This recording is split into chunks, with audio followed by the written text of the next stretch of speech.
Bonjour à tous, si vous nous rejoignez, nous sommes bien dans cette troisième et dernière partie de Via Nova avec du lourd, du très lourd aujourd'hui. Nos invités, Célia Petrogne qui nous donne le rendez-vous du lundi au jeudi à 20h10 et puis Sébastien Pisagne que vous retrouverez le dimanche soir avec Agora. Et puis Faustine, Faustine, non, elle n'est pas sur le plateau, elle est à Patrimoine dans les Vignes. Faustine, on va la retrouver tout à l'heure. Mais tout d'abord, bonjour Célia, bonjour Sébastien. Bonjour.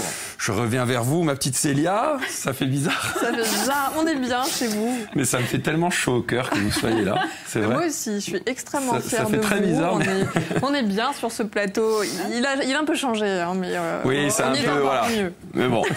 Sébastien, bonjour, comment ça va? Ça va très très bien. Vous avez un très beau studio, bravo, félicitations. Alors je dois vous dire, bon Célia, vous êtes ici chez vous, ça vous le savez. Ouais, Sébastien aussi, parce que c'est ce qui est normal. Dans ces parages aussi. Et alors on sort un peu de la presse écrite avec vous, mais on reste dans l'actualité avec Agora. C'est ça, exactement. Voilà. Ouais. Ça va, ça se passe bien? Ça se passe plutôt bien. On a eu notre première séquence d'enregistrement et puis vous allez voir le résultat dès ce dimanche, 18h30 sur France 3 Corse via CL, avec notre première émission qui est consacrée à la crise des réfugiés en Méditerranée. Voilà. On a hâte de découvrir ça. Alors, nous allons revenir vers vous dans quelques minutes, Sébastien. Tout d'abord, chers téléspectateurs, s'il y a bien une personne que vous connaissez sur cette tranche du midi, c'est bien Célia Petrogne. Combien d'émissions sur ce plateau à peu près? Je suis beaucoup en trop. Tout. Il y en a beaucoup. Je me souviens plus, depuis un petit moment quand même. On en a fait quelques-unes ensemble, il y a encore pas très longtemps. Je crois que c'était la boss à l'époque. C'était la chef et moi je voulais vous remercier. Merci de ne. Oui, c'est normal. Merci beaucoup. Moi, j'ai merci. pas fait grand-chose. Oui, vous avez fait beaucoup et merci de nous passer le relais également. C'est très important pour nous. Je suis très fière parce que je trouve que vous êtes un binôme qui fonctionne parfaitement bien. Et puis vous êtes chez vous, quoi. Ça y est, c'est fini l'époque d'INSEM, mais longue vie à Via Nova. Oui, longue vie à Via Nova et à Via Nova. En plein dedans, là. On va envoyer DJ, envoyez le son, s'il vous plaît. Alors, entendre un peu. ce rendez-vous. Oui. C'est bien ce rendez-vous, non? On est en coloc, finalement, parce que le plateau est pas très loin du rendez-vous. Il y a eu un véritable passage de témoin, au niveau même des horaires, c'est vrai. Oui. Donc 20h10, un nouveau magazine. C'est un magazine société. En fait, c'est Culture Société. Une personnalité qui fait l'actualité, qu'on va rencontrer finalement en tête-à-tête. Et puis ensuite, un autre rendez-vous, si je puis dire, toujours dans ce même magazine, où cet invité, on lui fait rencontrer une autre personnalité. Et l'idée, c'est que ça matche. On les interpelle sur une question d'actualité. Alors ça y est, depuis le 17, ça a commencé.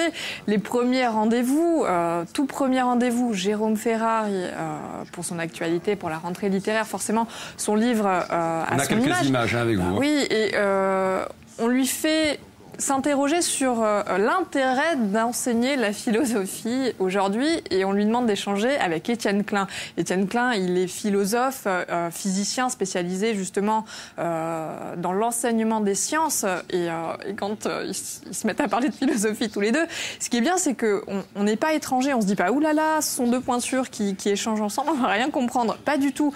La culture devient accessible, il y a beaucoup de sincérité et de générosité et c'est plutôt pas mal. Je suis très fière. Vous avez quand même, oui, comme vous le disiez, des pointures, pas mal d'invités assez intéressants. Vous pouvez nous donner encore quelques noms là, pour nous faire saliver Eric Dupond-Moretti, donc l'avocat acquittator, voilà, qui en impose un peu. Effectivement, on a parlé de son parcours, on a parlé aussi littérature, puisqu'il avait sorti en début d'année le dictionnaire de ma vie, donc ça nous a permis de faire connaissance avec plein de mots très justement choisis. On a parlé forcément de l'affaire Abdelkader Mera qu'il avait défendu, qui était compliqué. Donc il va sortir un livre qui s'appelle Le droit d'être libre au mois d'octobre. Enfin voilà, c'est au niveau du déferlement médiatique. Enfin voilà, on en a beaucoup parlé. Il y a eu énormément de sentiments. Pour lui, le sentiment n'est pas une preuve. Enfin voilà, vous pouvez le regarder en replay. Il s'exprime sur ce sujet-là. Et on lui fait rencontrer Thomas Bronzini, qui est donc comédien, qui a été l'interprète de Serge Reggiani. Serge Reggiani, c'est un personnage qui est vraiment cher au cœur d'Éric Dupond-Moretti. Et du coup, ça match, on dirait deux vieux copains qui veulent aller boire un verre, avec modération bien évidemment. Mais on a l'impression qu'ils se connaissent depuis toujours et on échange sur l'éloquence du comédien ou l'éloquence de l'avocat. Forcément, c'est comme s'ils se connaissaient depuis toujours et ça devient une évidence. Alors, Serge Reggiani, bien sûr, mais dans cette émission, vous avez également les interventions de Serge Bonavita. Oui, alors on a les petits sujets, ce sont des petits modules, ça s'appelle l'ITV du RDV. Serge va à la rencontre de personnalités insulaires et sur un format qui est monté très clippé, très rythmé, on essaye de découvrir ces personnes. Adrien Porcu a été diffusé, enfin voilà, un artiste assez sombre. Oui, avec ce regard très artistique de Serge. Mais en même temps très très juste. Enfin, voilà, c'est assez sympa. Il y a aussi d'autres petits modules, ils étaient au rendez-vous. Il y a un exercice imposé. L'invité à chaque fois doit se plier à un questionnaire et pareil, sur ce même format très très court, on apprend un petit peu leur premier rendez-vous, c'était où, quand, avec qui, pourquoi ils sont venus au rendez-vous. Alors souvent c'est parce que je les ai harcelés, ça, ouais. ça marche. On vous entend dans le bureau en train de les harceler. À la fin ils craquent tous, ils viennent tous au rendez-vous. D'ailleurs moi aussi soyez au rendez-vous. Il y a aussi Marie-Jo Harry qui fait des interventions. Oui, vous nous l'appliquez? Oui, c'est ça. Non, d'abord. D'accord, ok. Elle était d'abord chez vous. On a divorcé, mais donc garde alternée, exactement. Marie-Jo qui intervient à midi, mais c'est vrai qu'elle est avec moi au rendez-vous. Elle nous propose une chronique de culture comparée, c'est-à-dire qu'avec elle, on fait une sorte de voyage dans l'univers des belles lettres, de la peinture aussi, du cinéma. Enfin, elle est assez extraordinaire. À chaque fois, c'est très pointu, mais ça reste accessible. Et ça, c'était vraiment notre souhait à tous. Vous prenez beaucoup de plaisir dans cette émission à rencontrer toutes ces personnes? Oui. J'imagine que oui, bien sûr. Oui. Forcément, la dimension plaisir, elle y est, mais c'est pas simplement me faire plaisir. Mais ça se ressent quand on regarde votre émission, ça se ressent que vous êtes lumineuse. Vous êtes gentil. Mais vous savez, vous ne devez plus rien. Hein. Mais non, je sais, mais c'est sincère. Allez, bon, alors c'est vrai qu'on vous a un peu piqué Marie-Jo Harry, mais pas que. On vous a piqué aussi Faustine. Hein. Oui, Faustine qui est en direct de Patrimoine et qui vendange. Faustine, elle vendange. Faustine, est-ce que vous êtes là? Oh là là, regardez. Elle est là.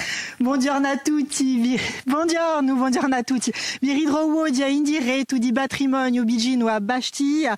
Allora, Patrimonio di Adera di Winu e awa in settembre di udampu di Windem et per par la Negunoi Marie-Françoise Devic. Marie-Françoise, bonjour. Bonjour. Alors, on voulait commencer par un scoop et tu y tiens. On va le dire à tout le monde en direct. Ici, nous sommes à Barbaggio, dans l'appellation Patrimoine, mais sur la commune de Barbaggio. Voilà, Barbaggio est une terre de vin, pas seulement patrimoine. Exactement. L'appellation Patrimoine, c'est 7 communes, dont Barbaggio. Voilà. D'accord. Alors, c'est quoi la journée type pendant les vendanges, Marie-Françoise? Alors, on ramasse le raisin donc le plus tôt possible pour qu'il reste frais et on le remonte à la cave pour le traiter selon le type de vin et le type de raisin qu'on a. Alors, il a plu beaucoup, il a fait chaud cet été. Est-ce que ça a eu une influence sur la récolte? Comment ça se passe? Oui, ça a été un printemps difficile. Il y a eu beaucoup de pression de maladies comme le mildiou, l'oïdium. Et ça a été donc assez difficile à gérer, de l'enherbement difficile à contenir. Mais bon, on a quand même réussi à faire une belle récolte, du moins chez moi. On a sauvé pas mal de belles grappes. Est-ce que tu vois déjà le changement climatique, l'influence du changement climatique sur tes récoltes? Oui, par rapport à la date des vendanges. Quand j'étais gamine, mes parents n'attaquaient pas avant la mi-septembre, alors que là, ça fait quelques années où on doit être vraiment prêt à la mi-août. Donc, on sent bien que le réchauffement a son influence sur la végétation et sur la vigne. Alors, il y a toute une équipe qui travaille avec toi. C'est quoi l'ambiance pendant les vendanges? Alors, c'est de l'excitation, un peu de stress aussi. C'est l'aboutissement du travail de toute une année. Donc, c'est un soulagement de pouvoir tout rentrer, que ce soit beau, que ce soit sain. Et la satisfaction du travail qu'on a fait tout au long de l'année, avec ses hauts et ses bas et ses difficultés. Alors chez toi, on est vigneron de père en fille. Ça représente quoi pour toi? Est-ce que tu le transmets dans ton travail? J'essaye, je garde le savoir-faire des anciennes générations. Je suis la 6e génération, donc je travaille leur terre. Donc j'essaie d'adapter les moyens modernes avec les valeurs et les techniques ancestrales qui ont fait leurs preuves. Est-ce que on peut d'ores et déjà parler de la cuvée de cette année? Oui, on a déjà un bon rendu sur les jus, il y a une belle acidité, un beau fruit et ça fera un beau millésime. C'est le millésime du cinquantenaire pour l'appellation Patrimoine, donc en rouge, en rosé, en blanc, les 25 ans pour le muscat du Cap Corse et on va célébrer ça le 11 novembre pour la Saint-Martin. On sera là, mais on sera là, on va on vous attend, bien sûr. Allora noi ci ridroviamo domani in diretto di Bastia, di Agidadela di Bastia, per i scontri letterari di Stavina di settimana. A domani, ciao ciao. Merci beaucoup Faustine. Et comme elle vient de nous le dire, on la retrouvera demain, envoyée spéciale au festival Librimondi. Sébastien Pisagne, vous ne pouvez pas vous empêcher de débattre. C'est une calmanie. C'est une calmanie. C'est incroyable. Mais débattons d'ailleurs suffisamment aujourd'hui et de nos jours. Parce qu'en fait, il y a plein d'échanges aujourd'hui, notamment sur les réseaux sociaux. Mais est-ce que les gens s'écoutent? Est-ce qu'on argumente vraiment? C'est un peu l'objet de cette émission. Mettre des gens autour d'une table, s'écouter, argumenter.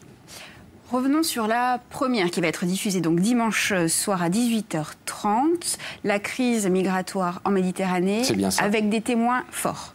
Oui, effectivement, l'idée c'est vraiment d'aller chercher des gens qui sont directement liés aux thématiques que l'on aborde.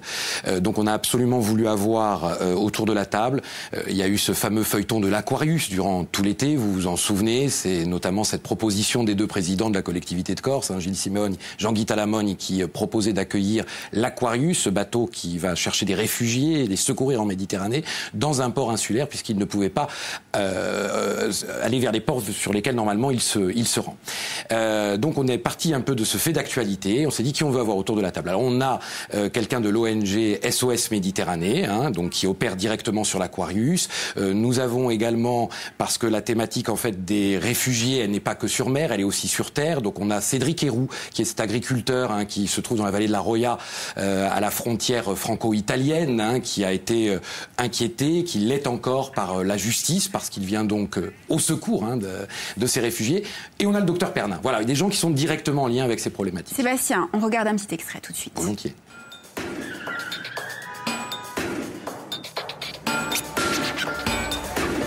Bien, nous nous retrouvons pour notre émission dans un café de la rue Fèche. Alors n'hésitez pas à nous filmer durant les débats. Bonjour à vous trois. Bonjour. Et bonjour. Je veux qu'on soit immédiatement très concret dans cette discussion pour que les téléspectateurs comprennent bien les enjeux qui se jouent autour de cette crise migratoire. D'abord, quelle est la situation sur le terrain? On se retrouve avec des gens bloqués. Et c'est en public. Et c'est en public, c'est un élément très important. Vous avez remarqué qu'on est en extérieur, le plus beau plateau du monde, c'est l'extérieur. C'est une émission itinérante, on se déplace de ville en ville. On a enregistré à Ajaccio, on va prochainement enregistrer à Corté la semaine prochaine sur le campus. Et le public, il participe vraiment à la fabrication de l'émission. Vous avez vu des gens qui filment parce que en fait, certaines images de ces téléphones portables sont utilisées au montage de l'émission pour avoir le regard un peu subjectif du public. Et le public, bien sûr, on souhaite qu'il participe. Il joue le jeu. Les gens jouent le jeu. Et puis, surtout, ils ont la possibilité de poser des questions à nos invités, donner leur point de vue. On veut vraiment un rendez-vous qui soit à la fois citoyen et participatif. Merci beaucoup. D'accord. Allez, on va teaser un peu sur le programme de ce soir. Donc, bien sûr, à 20h10, le rendez-vous avec Pierre Gambigne. Ce soir, vous recevez Pierre Gambigne, quel artiste, quel personnage. Plus polyvalent de Corse, je pense. Il sait tout faire. Et il le fait avec énormément de talent, avec brio. Il est venu au rendez-vous pour nous parler de l'Altrimenti, cet ovni télévisuel, et puis aussi de Polytop et de toute son actualité. Mais si vous voulez en savoir davantage, 20h10. 20h10 ce soir, voilà. Et oui, ensuite à 20h45, on aura un peu de foot avec Foot et Bast, et à 21h15, Le Rapace, avec Lino Ventura, un vieux film mais tellement magique. Bien sûr, voilà. Allez, on va vous remercier. Merci beaucoup. Merci d'être venu. C'était court, intense, mais très intéressant. Mais oui, bien sûr. Vous le connaissez bien. Bon, attention. On se calme. Alors nous, je vais reprendre mes esprits. On se retrouve demain. On se retrouve demain, même heure, même endroit, bien sûr. D'ailleurs, on parle de quoi demain ? On parlera des nouveaux critiques. Vous savez, il suffit d'avoir un téléphone pour juger les restaurateurs, les hôteliers, etc., etc. Etc. Allez, à demain. On vous souhaite un bon après-midi sur Via Steel. Bye bye.